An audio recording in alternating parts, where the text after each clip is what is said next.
자, 그래서 좀 베이스는 알아놓으셔야 돼요. 자, 뭐라고? 아들의 죽음과 기독교. 이렇게 두 가지가 얘 기저에 깔린 친구가 되겠습니다. 가볼게요.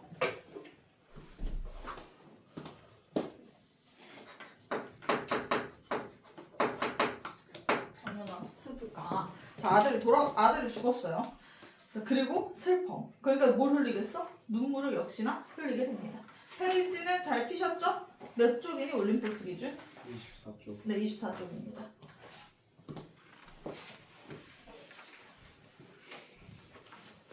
잘 어울릴 것 같아.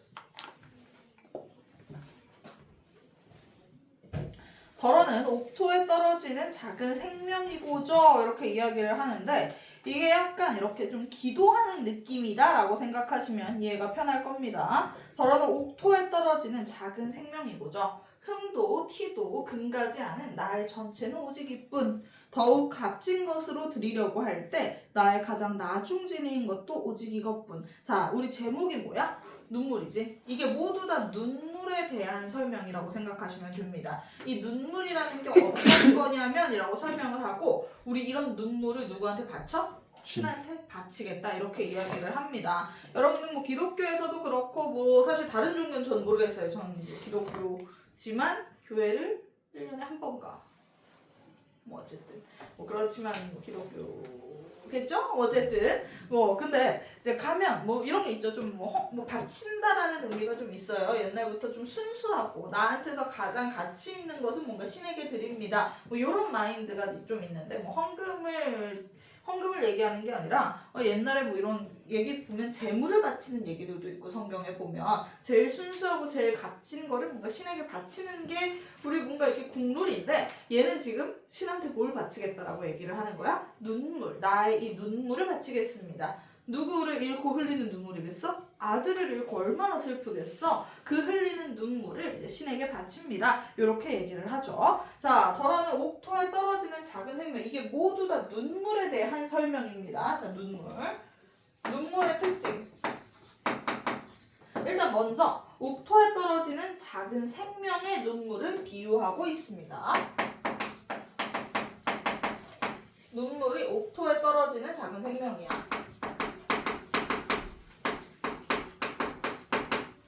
옥토가 뭐야? 흙이지. 자, 흙에 떨어져. 생명을 키울 수 있는 뭐가 떨어져. 이게 뭘 지칭하는 말일까? 옥토에 떨어지는 작은 생명. 뭔가 이렇게 뿌려. 자, 걔가 생명이 돼. 아들. 씨앗. 아들을 뿌리진 않아. 자, 씨앗이에요. 자, 옥토에 떨어지는 작은 생명은 씨앗을 뜻합니다. 자, 씨앗이 어떻게 생겼니, 얘들아? 눈물방울 모양처럼 생겼죠? 이제 그것 때문에 눈물을 씨앗에 지금 빗댔다라고 생각하시면 됩니다. 옥토에 떨어지는 작은 생명은 씨앗을 뜻하고요. 씨앗은 언젠가 뭐를 맺는 존재야? 열매를 맺는 가치 있는 생명력을 갖고 있는 존재죠. 일단 눈물과 씨앗이 외적으로 조금 비슷하게 생겼어요. 이 점 때문에 약간 좀 두 개를 엮은 것도 있고요. 외적으로 공통적이기도 하지만 둘 다 나중에 뭐를 내온다? 더 가치 있고 열매, 가치 있는 존재를 이제 창출할 수 있다라는 의미가 두 개 들어 있습니다. 눈물을 씨앗에 빗대는 첫 번째 이유는 외적인 공통점이 있을 거고요. 두 번째로는 둘 다 열매, 가치 있는 걸 창출해낸다. 가치가 있다. 이런 공통점 때문에 눈물을 지금 씨앗에 빗대서 이야기를 합니다. 그러면서 나의 눈물은 굉장히 이렇게 가치 있고 뭐 아름답고 뭐 이렇다. 자, 옥토에 떨어진다라고 하는 부분에서는 뭐 하강적 이미지 얘기할 수 있겠습니다. 미안. 하강적 이미지 있고요. 자, 그 다음 눈물 생명 이고저 점점점점에다가 밑줄 동그라미. 말주임표를 사용했죠. 좀 독특합니다. 원래 시에 말주임표가 자주 나오지는 않습니다. 근데 말주임표를 통해서 약간 뭔가 기도하는 듯한 느낌이기 때문에 신한테 제가 뭐 이러이러한 거 바칩니다. 뭐 이런 느낌으로 얘기하는 거기 때문에 뭔가 여운을 또 주고 이런 효과가 있었겠죠. 말줄임표를 사용해서 여운을 줍니다.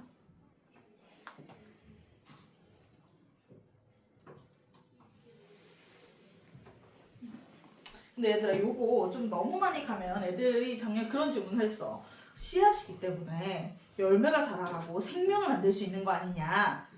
그럼 아들의 부활을 뭐 어쩌고저쩌고. 당연히 아니겠지. 헛소리겠지. 얘들아 아들의 부활과는 전혀 관련이 없습니다. 그냥 이 씨앗은 그냥 또 다른 새로운 뭔가 우리가 인생을 살아갈 힘을 준다. 요런 정도의 가치라고 생각을 하시면 되겠고요. 흠도 티도 금가지 않은 나의 전체는 오직 이뿐 이렇게 이야기를 하네. 자, 눈물의 속성입니다. 자, 이 눈물은 씨앗과 비슷한 특징을 갖고 있다라고 이야기를 했고요. 자, 어떤 속성을 갖고 있냐? 흠도 티도 금가지 않은 에다가 밑줄 쳐주고. 자, 무슨 뜻이야? 먼저 순수해요. 깨끗해. 눈물의 특징입니다. 눈물의 첫 번째 특징 순수합니다. 뭐 순결하다 뭐 이런 표현으로도 쓸 수 있겠고요. 온전하죠. 번째 온전함. 온전하다는 건 무슨 뜻이야? 완벽하다. 그 자체로 완벽하다 이런 뜻입니다. 뭐 변하지 않는다라는 속성까지 이야기할 수 있겠고요.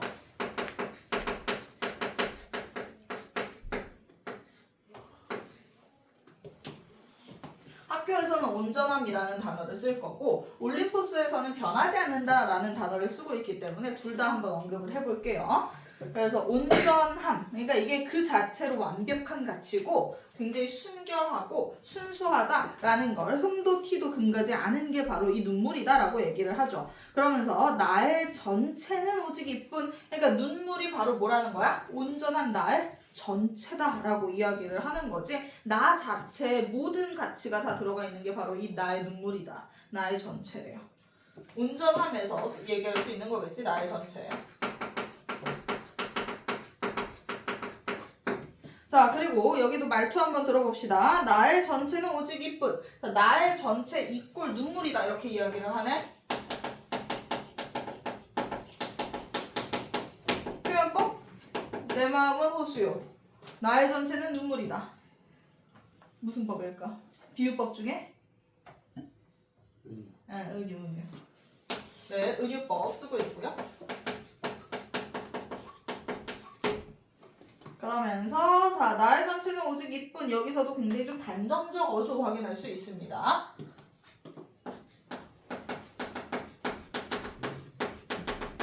흥도, 부부상도, 눈물도 모두 둘 다 굉장히 단정적인 어조를 쓰고 있어요. 자, 그러면서 더욱 값진 것으로 드리려고 할 때 나의 가장 나중진인 것도 오직 이것뿐. 우리가 원래 이제 뭐 제일 좋은 걸로 뭔가 신에게 바쳐야 된다 이런 것들이 좀 있는데 더욱 값진 것으로 드리려고 할 때 드리는 게 바로 뭐래? 이 눈물이래. 그 어떤 가치보다 가장 가치 있는 게 바로 눈물이라는 거죠. 자, 더욱 값진 것으로 드리라 하올 때 나의 가장 나중진인 것에다가 써주시면 되겠죠. 눈물의 세 번째 의미입니다. 자, 얘는 가장 값지다라는 뜻이야. 가장 값지고 가치 있는 존재인 거지. 나한테 있는 것 중에 가장 순수하고 가장 값져요.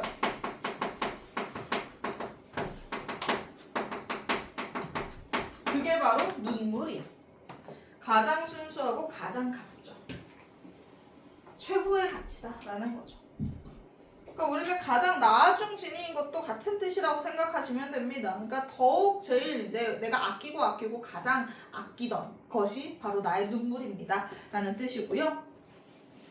나중진이인 여기는 뭐 시적 허용 확인할 수 있겠고 자, 더욱 값진 것으로 드린다라는 표현이 사용이 되죠. 드리다 무슨 법? 높임법이죠. 누구한테 준다는 걸 알 수 있어? 신에게 바치는 것이다 라는 걸 알 수 있습니다. 이 높임법을 통해서 아, 신에게 바치는 거구나.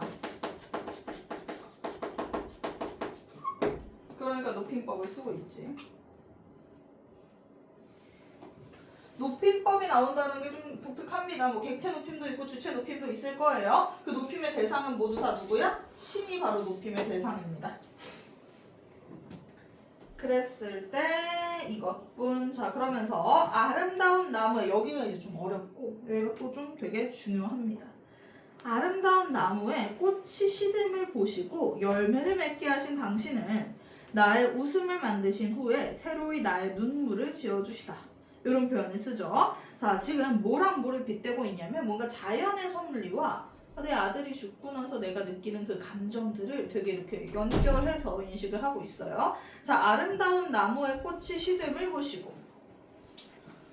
자, 가보자. 나무의 꽃이 시들어. 근데 우리 보편적으로 꽃을 굉장히 좀 가치 있다고 보잖아. 근데 얘는 꽃을 좀 부정적인 걸로 봅니다. 꽃에다가 세모. 꽃이 시듦을 보시고 열매를 맺게 하신 당신은 꽃과 열매가 서로 대조됩니다.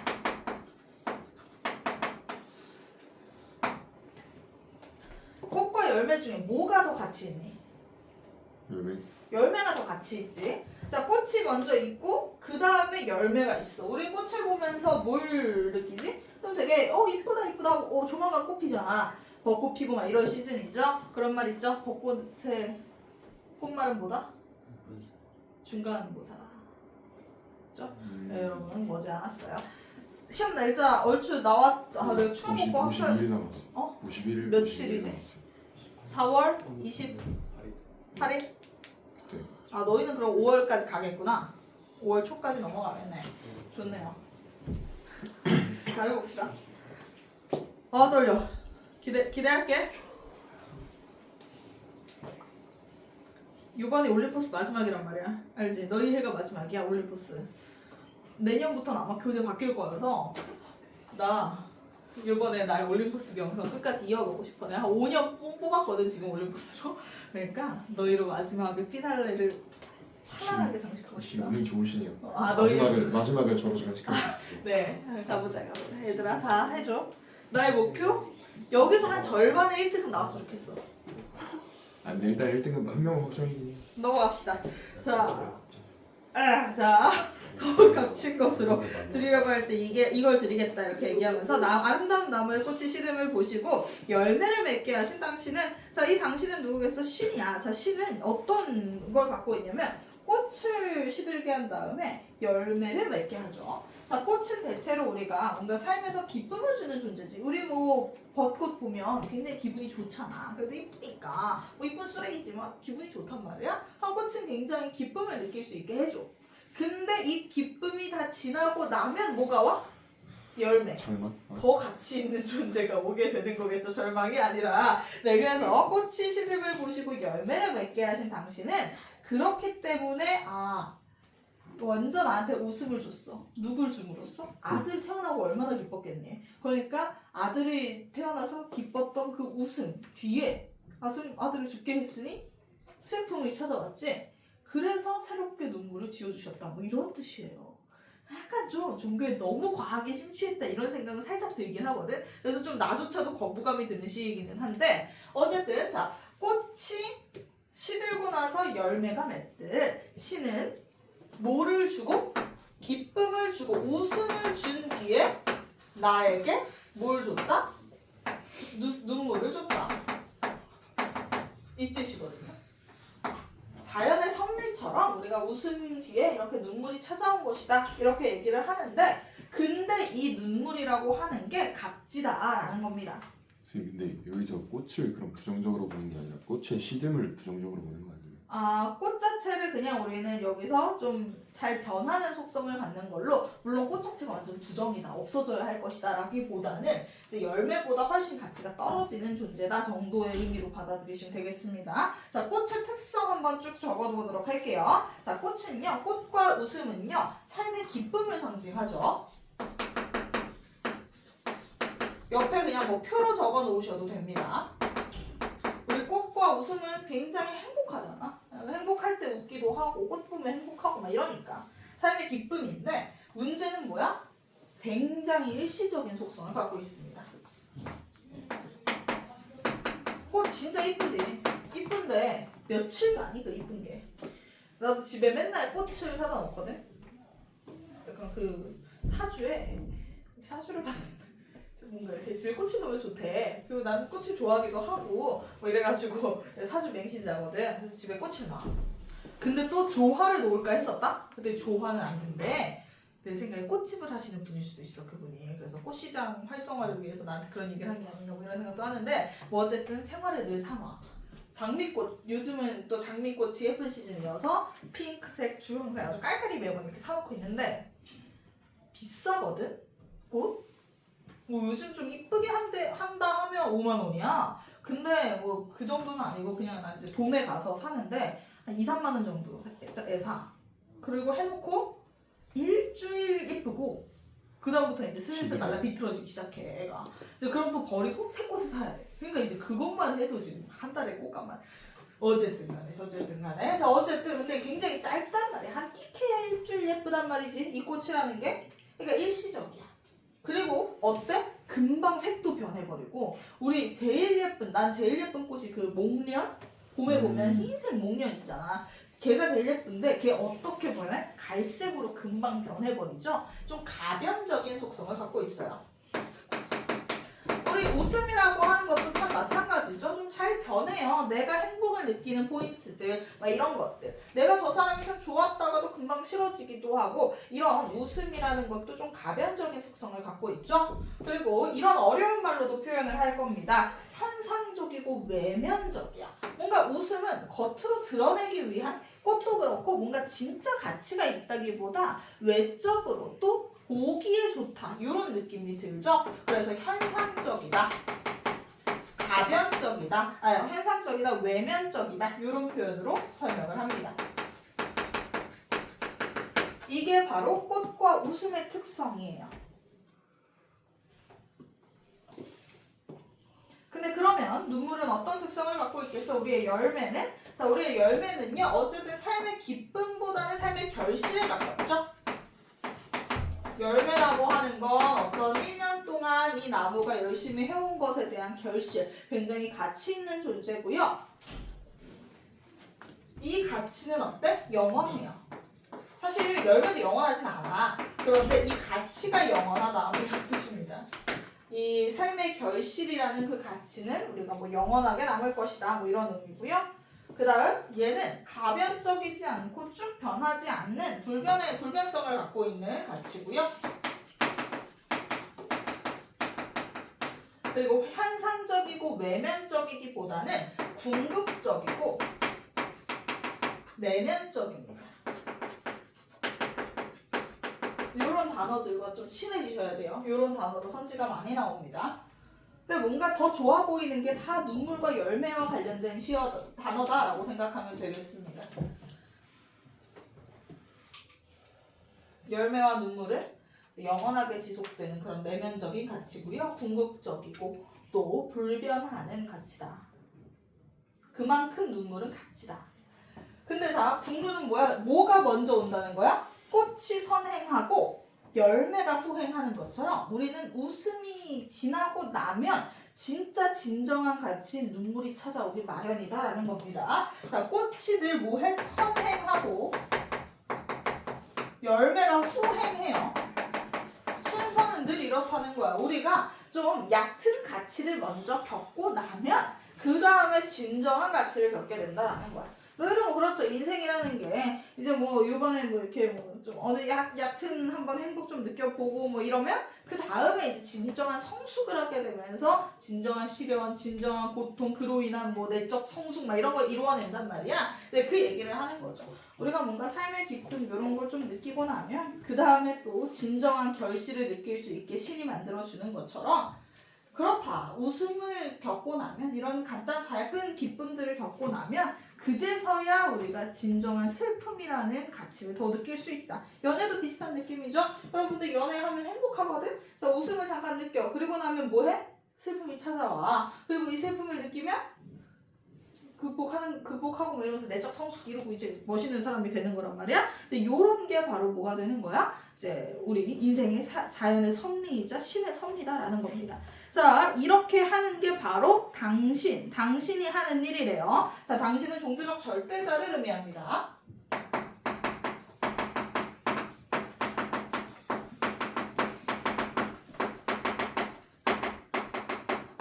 그러니까 계속 지금 높임법이 쓰이고 있지. 열매를 맺게 하시다, 시듬을 보시다 이런 식으로 계속 높임법을 쓰는 게 이게 모두 다 신의 섭리에 대해서 이야기를 하는 거기 때문입니다. 자, 그래서 앞부분에 자연의 섭리를 얘기를 했지. 꽃과 열매는 자연의 섭리라고 볼 수 있습니다. 그러니까 이 사람은 지금 자연의 섭리를 통해서 뭘 깨닫고 있는 거야? 아, 절대자, 우리 당신, 우리 신님은 어떤 깨달음을 나에게 주고 싶구나 라는 그런 그 신의 절대자의 섭리를 깨닫게 됩니다.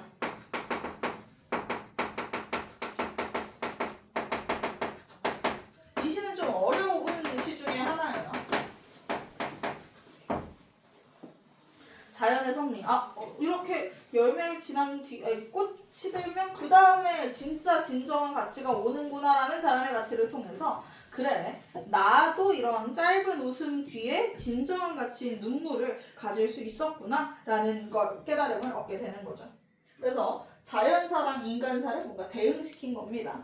그러니까 인간이든 자연이든 모두 다 신의 섭리하에 있기 때문에 내 인생이 이렇게 풀리는 것도 모두 다 신의 뜻이구나 요걸 느끼고 있는 거죠. 이해가 좀 됐으면 좋겠습니다. 자, 그러면서 이 웃음은 바로 뭐겠어? 자식을 얻었을 때 기쁨일 거고요. 이 눈물은 자식을 잃었을 때 슬픔이 되겠죠. 그러면서 얘는 궁극적으로 뭘 얘기하는 거야? 자연의 섭리랑 이 절대자의 섭리를 깨달았다잖아. 그럼 절대자의 섭리가 바로 뭐야? 슬픔이 더욱 값진 것이다.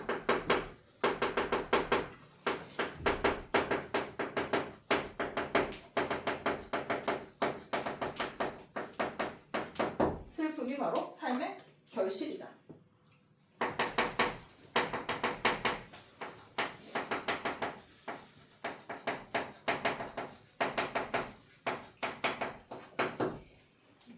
이런 걸 깨닫습니다. 그리고 실제로 우리 인간이 성숙한 과정, 인간은 어떨 때 성숙하게 되고 성장을 하나를 보면 기쁠 때는 생각보다 성장하지 못해. 슬플 때 성장하게 되죠. 그런 걸 떠올리면서 그래, 진정한 삶의 결실은 슬픔이구나 라는 걸 이 작가는 깨닫게 된 겁니다. 네, 이렇게 속성들 잘 좀 기억해 주시면 좋겠고요. 마지막으로 지어주시다 여기에 좀 밑줄 치면서 전반적인 어조 정리하고 갑시다. 이 시는 어조가 또 좀 독특해요. 아까부터 계속 얘기했지만 기도하는 듯한 어조를 계속 갖고 있어요. 그러다 보니 높임법도 계속 쓰고 있지. 자, 주시다에다가 한번 또 밑줄 치면서 한번 썩 정리합시다. 무슨 채라고 부를까 이런 높임법? 객체 높임. 이건 주체야 심지어. 시를 썼으니까. 자, 근데 무슨 채? 땡땡채? 높임법을. 그렇지, 경어체. 높임법은 경어체라고 표현을 합니다. 자, 경어체를 사용을 하면요. 어떤 효과를 주냐라고 했을 때 계속 경어체를 쓰고 있지. 자, 효과는 경건한 분위기를 먼저 형상화합니다. 경건한 분위기. 그러면서 뭐 하는 듯한 느낌을 주는 거야? 기도하는 듯한 느낌을 주고요. 기도 쪽. 말투가 약간 기도하는 듯하게 경건한 느낌을 갖고 있습니다. 그리고 여기서 중요한 거, 이런 경건한 분위기로 자신의 슬픔을 되게 담담하게 좀 풀어낸다라고 보이거든요. 그렇기 때문에 경어체를 사용해서 그 경건함도 주고 기도조도 주고 절제도 합니다.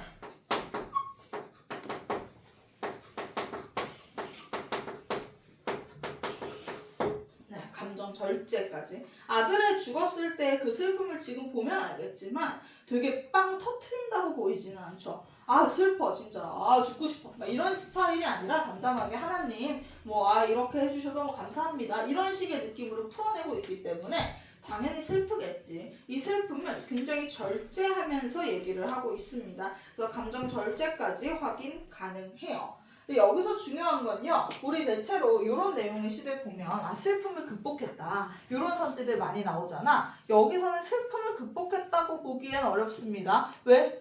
얘는 슬픔을 받아들이고 이를 통해서 내가 성장하겠다라는 뜻이지 슬픔을 없애겠다, 슬픔을 이겨내겠다 이런 표현은 좀 적절치 않아요. 그래서 얘는 선지 볼 때 조금 더 까다롭게 집중해서 판단해 주셔야겠습니다. 그러니까 슬픔이라는 감정을 거부하는 게 아니라 극복하는 게 아니라 좀 긍정적으로 수용하고 성장해 나가겠다. 이게 바로 이 작가의 그거겠지. 그 주제가 되겠죠. 재밌는 시였습니다. 어려워요. 이 시 좀 어려워서 아마 다음 시간에 OX 보거나 할 때 많이 좀 틀리지 않을까 싶습니다. 한번 문제 또 풀어보도록 할게요.